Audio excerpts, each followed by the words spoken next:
So guys, premiere हो चुका है अटैक ऑन टाइटन सीजन 4 का एपिसोड 13 और आज की इस वीडियो में हम उसी की बात करने वाले हैं। So let's begin. एपिसोड के शुरू होते ही हमें कॉनी के विलेज रगाको की स्टोरी सुनाई जाती है और हमें बताया जाता है कि जो ज़ीक है उसने 4 साल पहले रगाको विलेज में अपने स्पाइनल फ्लूइड की गैस छोड़ दी और उसे सूंघते ही सभी कोई वहाँ पर चलने फिरने के लायक नहीं बचे और फिर उसके चीखते ही वहाँ पर मौजूद हर कोई आदमी एक टाइटन बन जाता है। और ये कहानी ज़ीक लीवाई को सुना रहा होता है और ज़ीक लीवाई से कहता है कि मैंने ये कहानी तुम्हें पहले भी सुनाई है, तो तुम इसे बार बार क्यों सुनना चाहते हो। लीवाई कहता है कि तुम्हारी बातों को सुनकर लगता है कि तुम्हें उस बात का कोई पछतावा नहीं। और फिर तभी लीवाई के पास कोई एक उसका सोल्जर आता है और उसे कहता है कि कोई प्रॉब्लम हो गई है और फिर इस एपिसोड का इंट्रो आ जाता है। फिर हमें रेस्टोरेंट का सीन दिखाया जाता है जहाँ पर निकोलो ने ब्राउस फैमिली को खाने पर इनवाइट किया होता है और वहाँ पर गाबी और फैल्को भी आए हुए होते हैं जिन्हें निकोलो से कुछ काम होता है क्योंकि वो एक मार्लियन था। और ऐसा करने के बाद सभी कोई वहाँ पर खाने में बिजी हो जाते हैं। तभी वहाँ पर हमारे स्काउट्स के मेंबर आते हैं क्योंकि उन्हें निकोलो से कुछ काम होता है एरन के इन्वेस्टिगेशन के लिए। निकोलो कहता है कि वो अभी थोड़ा सा बिजी है क्योंकि उसके पास कुछ गेस्ट आए हुए हैं, वो उनसे बाद में बात करेगा। तभी जो जीन होता है वहाँ पर मौजूद एक वाइन उठाता है और कहता है कि ये वही स्पेशल वाइन है जिसे सिर्फ एमपीज के लिए रखा गया है और वो भी इन्हें टेस्ट करना चाहता है। तभी निकोलो उससे वो वाइन छुड़ा लेता है और कहता है कि ये वाइन एल्डियंस पे वेस्ट हो जाएगी। और जब जीन उसका कॉलर पकड़ लेता है तो वो कहता है कि एल्डियन मुझे तुम छुओ नहीं। वहाँ खाने के बीच में जो फैल्को है वो पेट दर्द का बहाना बनाता है और गाबी के साथ नीचे रेस्ट रूम की ओर जाने लगता है और वो वहाँ से निकोलो की ओर चला जाता है। और फिर तभी गाबी जो है वो निकोलो से बोलती है कि वो एक मार्लियन है और वो उससे कुछ बात करना चाहती है। फिर तभी निकोलो उससे पूछता है कि क्या तुमने किसी को मारा था, एक फीमेल सोल्जर। और गाबी कहती है कि हाँ, उसने एयरशिप में चढ़कर एक फीमेल सोल्जर को मार डाला था। और ये बात सुनकर निकोलो बहुत गुस्से में आ जाता है और वो गाबी पर एक वाइन की बोतल से हमला कर देता है, पर फैल्को उसे बचाने के चक्कर में उसके सर में बहुत ज़्यादा चोट लग जाती है। फिर निकोलो गाबी को ऊपर ले आता है और सबसे कहता है कि यही है वो जिसने साशा को गोली मारी थी।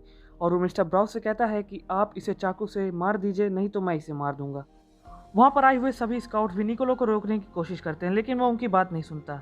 और फिर जो मिस्टर ब्राउस हैं वो निकोलो से उसकी नाइफ ले लेते हैं और उसे कहते हैं कि जो साशा थी वो एक हंटर थी और वो ऐसे ही अपने खाने पीने का गुजारा करते थे, बट वो जानते थे कि उसे एक दिन ये चीज़ें छोड़नी पड़ेगी और इसीलिए उन्होंने साशा को अपने पास से जाने दिया। साशा आखिर में एक हंटर की तरह ही रही, उसने दूसरों को गोली मारी और उसे खुद भी गोली लग गई। वो यही समझेंगे कि साशा की मौत जंगल में ज़्यादा अंदर जाने से हुई और उन्होंने गाबी को कुछ नहीं करा। पर तभी काया गाबी की ओर दौड़ते हुए आती है एक चाकू लेकर उसे मारने के लिए, लेकिन मिकासा उसे रोक लेती है और सभी स्काउट्स काया और उसकी फैमिली को संभालते हैं। ऐसा करने के बाद जो मिकासा और आर्मिन है वो गाबी को दूसरे कमरे में ले जाते हैं। पर तभी निकोलो कहता है कि अब काफ़ी देर हो चुकी है, फैल्को के मुंह में थोड़ी सी वाइन चली गई है। और जब हाँ जी निकोलो से पूछती है कि आखिर वाइन में क्या था, तो निकोलो इसमें बताता है कि इसमें ज़ीक का स्पाइनल फ्लूइड था। वहीं दूसरी ओर लीवाई को जैकली के बारे में पता चल गया है कि उसे मार दिया गया है और जो यीगरिस्ट हैं वही अब आइलैंड को कंट्रोल कर रहे हैं। और फिर तभी लीवाई खुद में सोचता है कि जब जब उसने एरन को बचाया तब तक उसके ढेर सारे साथी मारे गए क्योंकि उन्हें एरन एक उम्मीद लगता था, पर अब ऐसा नहीं है और एरन का टाइटन अब किसी और को देना होगा। लेकिन उससे पहले उन्हें किसी और को मारना है, यानी ज़ीक को। वहाँ हांजी और बाकी सभी ज़ीक के स्पाइनल फ्लूइड की बात सुनकर काफ़ी ज़्यादा घबराए हुए होते हैं क्योंकि ये सभी मिलिट्री पुलिस के मेंबर्स को सर्व की जा रही थी। और जब जीन निकोलो से पूछता है कि किसके कहने पर, तो वो बताता है कि येलिना के, पर उसके पास इस बात का प्रूफ नहीं है और उसके अलावा ये बात कोई भी नहीं जानता था। और निकोलो कहता है कि सभी मार्लियंस को पता है कि ज़ीक का स्पाइनल फ्लूइड क्या कर सकता है। उसने एक कंट्री के कैपिटल को एक रात में हरा दिया था। वहाँ पर अचानक से ढेर सारे टाइटन आ गए और वहाँ पर सभी कुछ तहस नहस हो गया। वहाँ गाबी मिकासा और आर्मिन से कहती है कि तुम मुझे मारना चाहते हो, तो वो इस बात पर मना कर देते हैं कि वो उसे नहीं मारना चाहते। और वो एक और आदमी को जानता है जो हर किसी को मारना चाहता है। और फिर तभी वहाँ पर पीछे से एरन आ जाता है। वहाँ पर एरन के और भी साथी आए होते हैं और वो कहते हैं कि उन्होंने पिक्सस का प्लान ठुकरा दिया है। और वो हांजी से ज़ीक का पता पूछते हैं। हांजी फ्लॉक से कहती है कि ज़ीक ने सभी को बेवकूफ़ बनाया और यहाँ पर ज़ीक का स्पाइनल फ्लूइड भी है। तो फ्लॉक कहता है कि इससे कुछ नहीं होता, जो बेवकूफ़ एमपीज़ हैं वो आगे चलकर और भी बड़े बेवकूफ़ एमपी बन जाएंगे।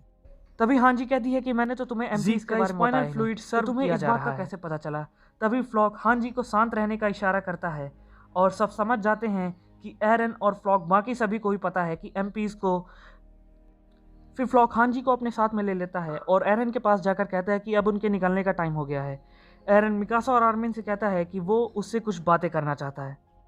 और इस एपिसोड के एंड होते टाइम हम गाबी की आंखों में एरन का डर देख सकते हैं। सो गाइज, आज के लिए इस वीडियो में बस इतना ही। अगर तुम लोग को वीडियो पसंद आया हो तो इस वीडियो को लाइक कर देना और चैनल को सब्सक्राइब कर देना। जल्दी ही मिलते हैं एक नए वीडियो में, तब तक के लिए स्टे ट्यून्ड।